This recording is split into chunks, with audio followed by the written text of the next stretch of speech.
The FIA has officially admitted it. Lewis Hamilton's 5-second penalty in Brazil should never have been given. His front wing was torn in a clash not of his making, and within laps, he was handed a penalty that destroyed any chance of points. How can one of the most experienced and respected drivers in F1 history be punished for an incident he didn't cause?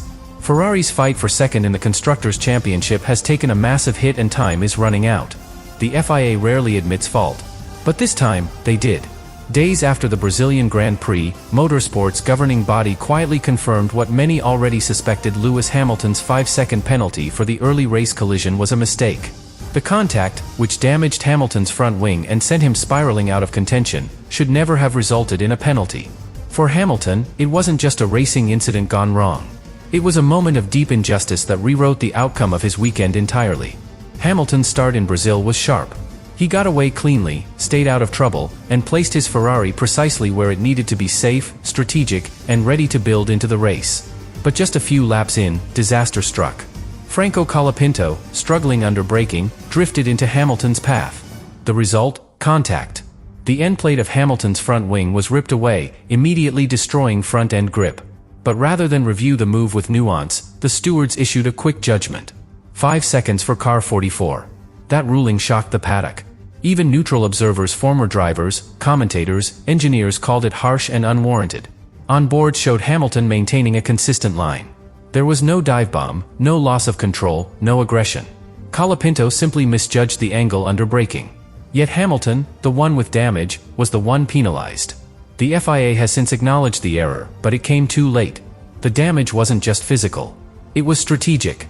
Ferrari tried to react. They brought Hamilton in early, changed tires, and pushed him into clean air. But the car was wounded. The airflow disruption from the missing wing section unbalanced the entire chassis. Corner entry became unstable. The tires wouldn't hold temperature.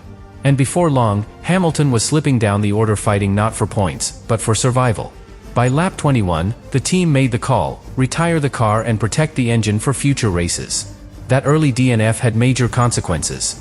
Ferrari left Interlagos with 0 points from Hamilton's side of the garage. Meanwhile, Mercedes capitalized, and Red Bull continued extending their buffer.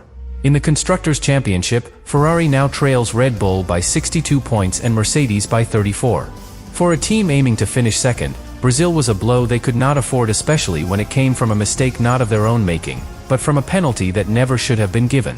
And for Lewis Hamilton, this isn't just about one race.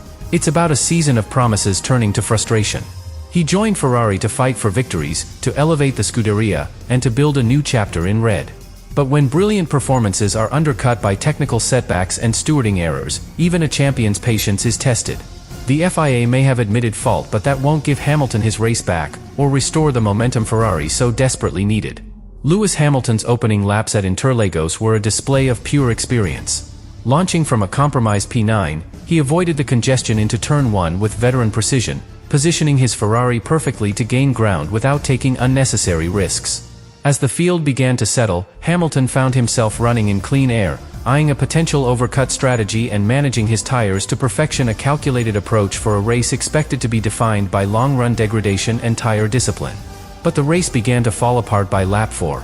Heading into turn 4, Colapinto, in the mid-pack fight, misjudged his line under braking and drifted slightly wide. Hamilton had already committed to the outside, giving the necessary room, keeping his trajectory clean. The two touched. It was minor but enough. The right end plate of Hamilton's front wing was ripped off, immediately unsettling the aerodynamic balance of the SF-25. Within 2 corners, the car began to understeer heavily, forcing Hamilton to back off. That's when the stewards stepped in and made everything worse. Within minutes of the incident, they announced a 5-second penalty for Hamilton, citing causing a collision. It was a decision that shocked the grid. Onboards and telemetry later revealed that Hamilton had held his line. His steering angle remained steady, and his braking point was conservative. Colapinto had moved unexpectedly, and yet Hamilton was blamed. A quick, reactionary judgment that didn't reflect the nuance of the situation. Ferrari reacted quickly but found themselves trapped. They boxed Hamilton early to adjust strategy, switching tire compounds and trying to undercut traffic. But the damage was already done, not just to the race plan, but to the car itself. Losing an end plate may seem minor, but in this era of ground effect aerodynamics, that tiny loss of airflow through the front wing destroyed the consistency of the front axle.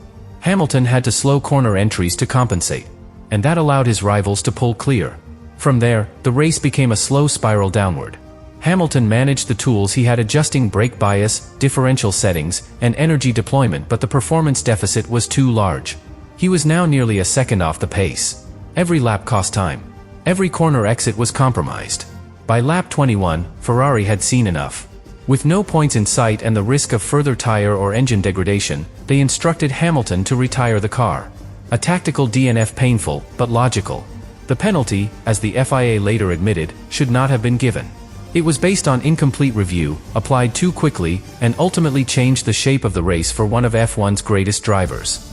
And for Ferrari, desperate to chase down Mercedes and hold off Red Bull, it was the kind of setback that costs millions in championship placement.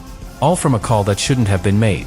The Ferrari SF25 is a complex machine capable of brilliance on high downforce tracks, but extremely sensitive to front-end balance. Its 2025 aero package is built around sharp entry stability and high-efficiency ground effect through the floor. That means airflow must arrive cleanly from the front wing to feed the underbody. When Hamilton lost his right front end plate in the contact with Colapinto, that airflow collapsed. The car's balance didn't just shift, it fractured. Without that critical airflow, Hamilton's front end grip degraded instantly. What was once a stable entry into medium-speed corners became an unpredictable drift.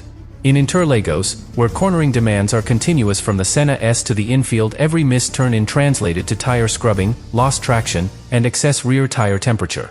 For a driver like Hamilton, who relies on precise rotation and early throttle application, the loss of feedback from the front axle robbed him of his main strength, surgical racecraft.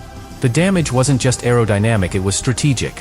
Ferrari had committed to a long first stint on the medium compound, banking on Hamilton's tire management to bring him back into the top 6. But with the front end destabilized, tire wear skyrocketed. Hamilton was forced to brake earlier and rotate the car more aggressively, which overheated the rears and reduced traction out of slow-speed corners. By lap 15, the car was sliding more than it was driving.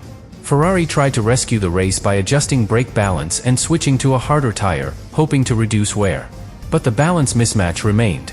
The SF25 was built to be neutral, not rear-heavy, and once the damage turned it into an understeering car, the entire platform fell out of sync.